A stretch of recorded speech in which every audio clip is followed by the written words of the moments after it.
Hey guys, I believe we're live here. This is Killing with Questionable Perspective, and today we're going to discuss the media narrative that has surrounded Bernie Sanders basically since he became a prominent figure within politics. And want to look at specifically how the establishment has been trying to deny Bernie Sanders electability and all of his favorables and just blatantly ignoring reality.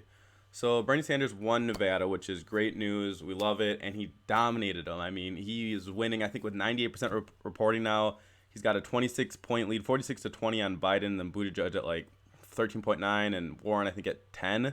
So, I mean, Warren, please stop sandbagging Sanders. But just a dominant victory there. And I want to look at a clip by Steve Karnacki and then some other interesting things related to like that entrance polling, exit polling, look at how the voters broke down and what this has told us about the narrative, about the lies that the mainstream media has been spewing.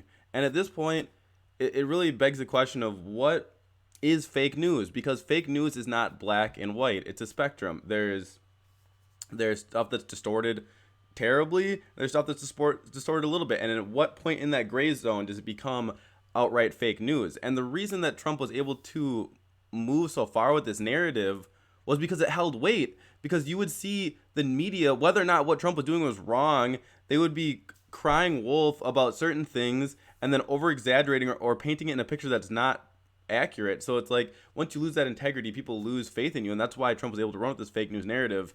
And I think this is also why this news media cycle, Sanders has been able to withstand their belligerent, either outright dismissal of his campaign and ignoring of it, and also the flagrant attacks once they realized, wait a second, this guy has been rivaling for first and second for the whole year. We might have to take him seriously, which happened in about December of 2019.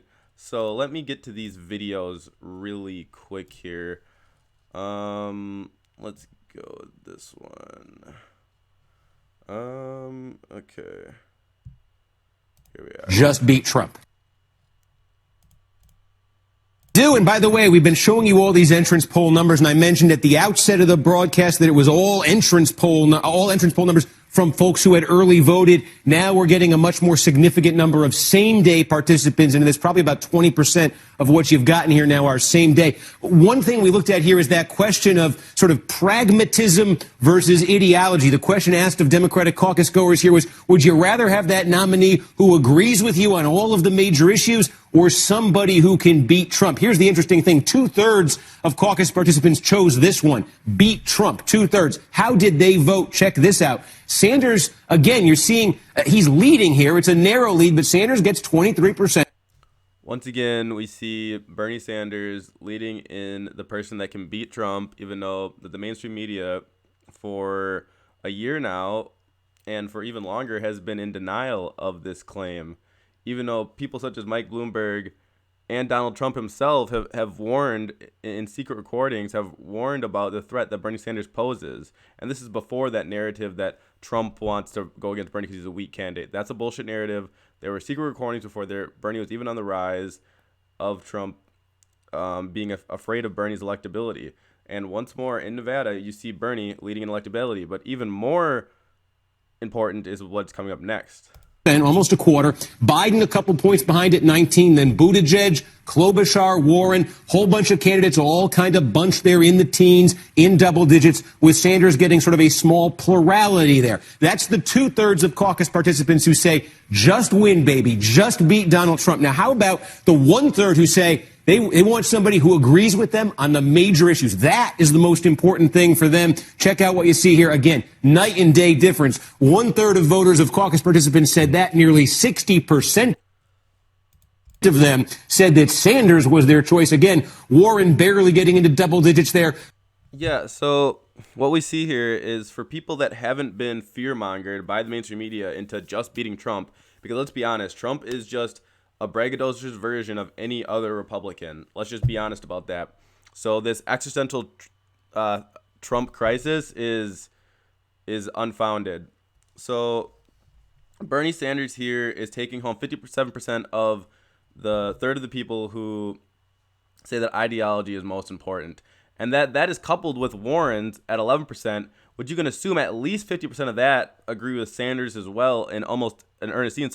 So Sanders is here with nearing 70% of the Sanders ideology and Warren's ideology, but more specifically Sanders is at 60, and combining them, you get to a 70% amount of agreeing with ideology on these two people. Yet the whole time for the past year, the mainstream media has been in denial about this fact. They've been telling you that Bernie Sanders, people don't like his ideas, and Medicare for All was running. Medicare for All was running. Then every time they would run polls like, well, what if Medicare for All takes away your private health insurance or takes away your choice of private health insurance? So then it would lower the likelihood that somebody likes Medicare for All. What I wanted to do, and I think what should have been done, is they needed to do reverse polling, or not reverse polling, but reverse bias in how they're answering these questions, and pose the question: how would you like a system where you can go to any doctor you want? Like, how would you like a Medicare for All system where you can choose any doctor you want, and there's no more out-of-network doctors? You will have insurance after you lose your job, and so on and so forth. And you can frame the question in so many different ways. But it was the like prerogative of the mainstream media to only try to shit on Medicare for All and pose it in negative lights in ways that are obviously going to lower its appeal. And I mean, that also goes to a thing related to this whole mainstream media debacle. Is another key point of Bernie Sanders' electability has been his ability to appeal to these people and to these issues while facing an onslaught of constant negative media coverage or biased media coverage. And the ability for him to still be the leading nominee while he has a whole media machine under him is highly underrated at what Sanders has been able to overcome with this machine at his back and fighting him in this. Now, I want to go to another clip here and show the numbers from Morning Joe from today, I believe. Sanders won with a broad coalition of support. He dominated among Hispanics with 51%. He won more white voters than any other candidate. He was second only to Joe Biden among black voters. He won 49% of voters who described themselves as very liberal. He tied Biden among Democrats who described themselves as moderate or conservative. He ran away with young people, winning 65% of voters under 30 and 57% of voters under 45. He also dominated among those who say they prefer a candidate who agrees with them on the issues, and placed first among voters who say their priority is to beat Trump. Here's Sanders addressing his supporters after that sweeping victory. So let's look at these numbers that we have available here. And talk about what these numbers really mean. So obviously Sanders dominated Nevada, which anybody who has been paying attention to the Sanders campaign would have understood that this was going to happen. Now, what I kind of want to talk about here is the fact that, so with this 41% or 51% of Hispanic vote and getting second place to Joe Biden in the black vote by only less than 10% is incredible, but incredibly likely as well, because Bernie Sanders has been putting boots on the ground to do this diverse coalition outreach. And when you've been looking at the polls throughout the years, this didn't just happen. It's not like there was just a cliff where then suddenly Sanders became the man with the diverse coalition. No, Sanders has been putting in the work to make a diverse coalition since the outset of his campaign, and the polls bared that out as well. Nobody except the mainstream media would consistently run with the fact, you would literally hear them, this is what they were so in denial about the train that was Bernie Sanders coming for them, that they would say, well, once he gets out of Iowa and New Hampshire, then that'll be when Bernie Sanders falls. No, once Bernie Sanders gets out of Iowa and New Hampshire, if you've been watching the polls, this is your job. And this is what I'm saying about manufacturing consent. These people, I am literally an early 20s kid who can discern polls and just basic like political knowledge and understand what Bernie's coalition was. Yet these mainstream pundits have their damn head in the sand as if this shit isn't reality. So as the polls were telling them that Bernie's has the most Latino support, a voter base that Democrats have been trying to bring out forever, and yet they're going to consistently call him unelectable. It's mind blowing. So Bernie comes with this 51% Hispanic vote. He comes with 29% of the white vote. Second place for blacks. Very liberal. He takes 50%. Under 30 takes 65%, and so on and so forth. And once again, to reiterate, the polls historically have showed that Bernie Sanders, like when you've looked at polls, the thing when Bernie was in second the whole time Bernie Sanders was in second place, or second or vying for first or whatever, or rising in the polls, he would be the most trusted on issues more than anybody, more than Biden, more than anybody. He'd be most trusted on every time, on healthcare, on climate change, on immigration, on criminal justice reform, and he would flip-flop on the economy as being 1 and 2 for most trusted. And then the thing would come down to, so ideologically, voters have always been in line with Sanders. So then it wonders, it'd be an astonishing thing. So if Sanders is winning all of the each one of the portions of these polls, talking about what issues is important to them, how is he not winning every poll? And it came down to this myth that had been erected against Sanders and in profit of Biden and the moderate Democrats in general, that Biden had this electability myth going in, and people were looking for permission to vote for Sanders, saying, well, the mainstream media keeps running these narratives. No, Bernie can't win. This is wrong with Bernie. Yet the whole time, all these people are thinking, wait a second, but I kind of like his ideas. Wait a second. But wait.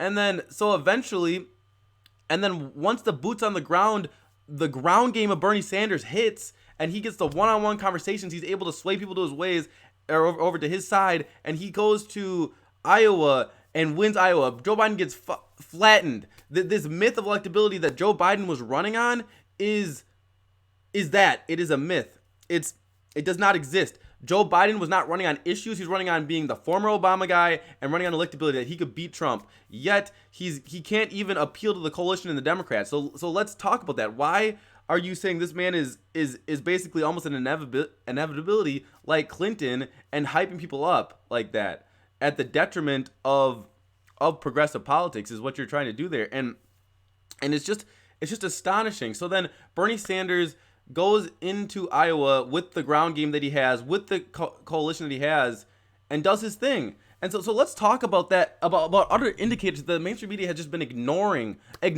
They have been telling us that Twitter is not real life. Yet when something mean gets said on Twitter, it's the Bernie bros. And we'll come back to the Bernie bro narrative as well. And related to that, Hispanic, and on the rest of the demographics, black, everything. I'm going to come back to that.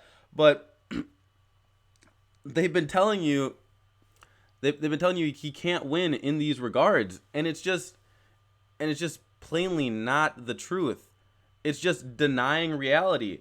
His rallies, this is what I want to talk about. They've been denying that Twitter is reality, yet they want to weaponize Twitter against him. It's like, okay, pick one or the other. Is Twitter real or isn't it? Can you be mad at Sanders for the Twitter supporters? Can you be mad at Sanders for the Twitter support? So that's one little side issue. But on top of that is the rallies. The rallies that this man has been doing in 2016, and now he comes through putting over 10K people rallies consistently, and the media wants to tell you that is not important. They want to tell you that real people going out, they want to tell you that working class people going out is not important. That's what they want to tell you. That is a load of horseshit, and they knew it. They knew they were speaking horseshit, and they wanted to depress any momentum that these images of these rallies would give to people. Because when people see that stuff on media, they say, wow, this guy has a lot of support. Maybe he is electable. Maybe he can win. But yet the mainstream media was denying these rallies, denying the people that showed up to them, denying the working class people that after a long, hard day of work went to these rallies because they wanted to show support for somebody that they thought was finally fighting for them in an honest and genuine manner, which is one of the key points of why Bernie Sanders is doing what he's doing. So you look at that and the rally, this is when Bernie Sanders won the election. I'm going to tell you when Bernie Sanders won the election, or at least the omen should have been for the establishment. He didn't win it here because he still had to lay the groundwork and do everything that I've been talking about, been putting in ferocious work here. Let me find this picture really quick here, and I'll tell you, because I want a visual to come with it. People watching on or listening on SoundCloud and stuff, I'll also have that up too. But here is when Bernie Sanders won. This is the picture from the rally in October after his heart attack, when 20,000 people came out to Brooklyn to welcome Bernie Sanders back to the campaign trail, when he got endorsements from Ilhan Omar, AOC, Rashida Tlaib, etc. When he was coming out this is when he came back with a fury. And what this tells us is that these people didn't want to believe it. This man, after do you understand? They say that he just has that he has a high floor but a low ceiling. Do you know what this fervent base that he has did? This base kept him alive. Bernie Sanders' enthusiastic base, young base, is what kept Bernie Sanders alive. You want to know why? Because any other candidate would have plummeted after an incident like that. And the mainstream media thought it was going to happen too. But we were so steadfast in our belief of what Bernie Sanders would accomplish for all of us that we knew that we would come out and support this man. Because it didn't matter if Bernie Sanders was crawling through the presidency. I don't care what this man looks like. I was coming out to vote for him. FDR was in a wheelchair. It's about the ideas. Do none of this other stuff. These little things like, oh, he's too old, medical records, blah blah blah. That shit, that don't move me. What moves me is policies. And what Bernie Sanders did, is he built the coalition that when he fell, when this unfortunate event happened, which looking like it almost not fortunate, but when you look at it, Sanders was probably running the campaign. He's doing the most aggressive campaign, the most rallies, everything, most campaign stops on half a heart, and then he has his heart attack. He gets the stints in. He comes back and he's even trailblazing even harder. But what we see here is that the ability for this floor of Sanders to have saved his campaign, because he may have dipped down to, he was dipping 14%, 12% in some polls, and he was able to return from this. And what I like to consider and what I like to equate it to is a phoenix rising from the ashes. This man was burnt down after that, and the mainstream media thought, finally we are done with this man, and his base of support resurrected that man from the ashes. He resurrected his campaign, his surrogates resurrected him from the ashes to be able to come back, which is so impressive of having this floor. But just on top of these things, let me get to a few more points here. And so they want to talk about, here's another great example of the mainstream media lying to you about Bernie Sanders' electability. So they lied to you in New Hampshire and Iowa, or that he was not going to.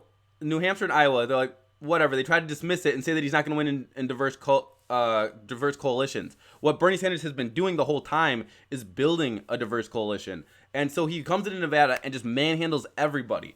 But what they've also been trying to tell you, and the narrative being from Wisconsin, the narrative that destroys me, is that Bernie Sanders can't win Wisconsin, that Bernie Sanders can't win Michigan, that Bernie Sanders can't win the states that Hillary Clinton lost. It's like, why are you guys projecting this? Y'all are the ones who lost this election last time in 2016 to a reality show host. So why are you saying that Bernie cannot win these areas? They keep saying that his ideology is too crazy for the pragmatic Midwest.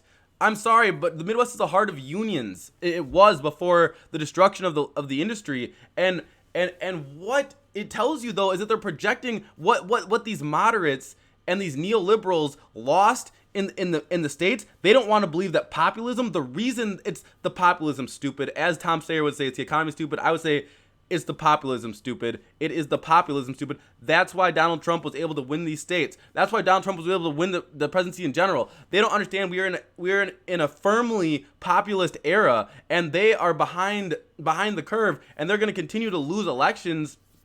Are going to continue to lose elections if they cannot accept this, and they're going to lose this one to Bernie Sanders, because don't get it twisted. It is Bernie Sanders versus the establishment, Democratic establishment and Republican establishment. So when we're looking at we're looking at the Midwest in 2016, they try to tell you that Bernie Sanders would lose the Midwest, yet the whole time in 2016, Bernie beat Hillary in Wisconsin and beat her in Michigan, and they've just been quiet about it. They're like, well, he may have won them last time, but Bernie can't win over there, right? The Midwesterners, they wanted Trump because they're racist? Is that what they're... No, it's the populism, stupid. It's like these people have had their head in their sands. It's the populism. You get the populist candidate. And you know why they don't want the populism?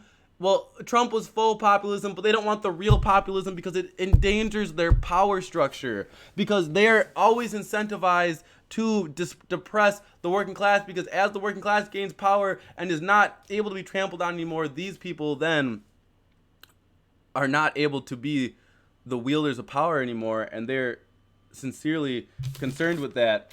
And I would just like to say one last thing about the Bernie Bros. And what Nevada tells us about that. It tells us that the Bernie Bros is a pejorative that dismisses people like me, young people, males of color. It dismisses women of color. It dismisses women in general. It dismisses LGBTQ people, because Bernie Sanders' coalition is more than 50% women. He does the best with women, and as Nevada just proved, he is killing it with Latinos, a key demographic if they want to win. If they want to win the electorate, Bernie Sanders could reasonably... Arizona, people forget, is slightly a purple state. Bernie could win the Midwest, win the Sun Belt, win Arizona, lock up Arizona, lock up New Mexico. New Mexico is generally blue, but lock up those two, and then at the same time, take Trump on and rival him in Texas. And they want to talk about, with this Latino support, because the Latinos is such a growing population, yet they want to talk about he's unelectable. How is he unelectable? People like his ideas, and he's growing support from people that don't come out to vote, including voters of color like Latinos that are important in the Sun Belt type of Southwest region, and even Florida, even though they're trying to run with the Castro narrative, which is just not going to work. They've been trying to run all these Cold War, Red Scare narratives. It's just sad. It's just sad that we're in such a McCarthyite era. So what I'm trying to say, come back into the Bernie bro fold, is he's got half of his supporters are women, and half of them are and he's doing the best out of any candidate with voters of color. Yet they want to tell us it's a Bernie bro narrative. So how is it a Bernie bro narrative? The Bernie bro narrative is based on straight white males. So if he has the most diverse coalition between race, ethnicity, and gender, yet they're going to keep the Bernie bro narrative going, that's flagrant fake news. Let's say it together. Fake news. I'm sorry. Donald Trump is right about some things, and some things are that the mainstream media is full of shit. And that's why Donald Trump's able to skate by with getting away with all this stuff, because people don't know what to believe. Y'all saying half-true stuff, y'all not saying half-true stuff. Y'all want to be consistent, then maybe you could get Trump on a few things. Maybe you could get Bernie on a few things. Not that there's anything to actually get Bernie on. Y'all been trying, and it's not working. So stop using that pejorative of Bernie bros and dismissing people like me, women in the movement, and others. And so, in conclusion, guys, they've been lying about Bernie Sanders' chances in the Midwest, his diverse coalition, his coalition with women, and his electability. They've had their head in their sand. And once it became too late to deny Bernie Sanders, once it realized that, wait a second, this guy has never fallen below third place, and in fact was in second place most of the entire election, and is coming up to first, rivaling for first. And what they finally realized was this man was for real. At this base, his grassroots movement and his door-to-door knocking that they pretend to want. They pretend to want his ideas. They pretend to want these this grassroots, people on the ground movement that the higher the voter turnout, the more Democrats win. Well, now it's Bernie Sanders, the person that ensures a Democratic victory by bringing out more people to the polls, the disinfected voter, the person that doesn't vote, the young person that doesn't believe in politics. And they have that guy at their back. Yet they are flagrantly on the media melting down with pundits and analysts, DC hacks that are telling us that Bernie Sanders is not electable. And this whole narrative has been done, this electability narrative has been done to try to break down Bernie Sanders. And yet he is still strong enough to break through this narrative while they're running one of the strongest smear campaigns I've ever seen against somebody. So that only speaks to Bernie Sanders' electability, his diverse coalition, and the power of this movement, the power of taking power back for the masses of people. That's what this is about. And that's all I got for you guys today. So I hope you guys enjoy. This has been like a long, medium long video, but hope y'all enjoyed. Check out my SoundCloud, my SoundCloud, Spotify, all that good stuff. See ya.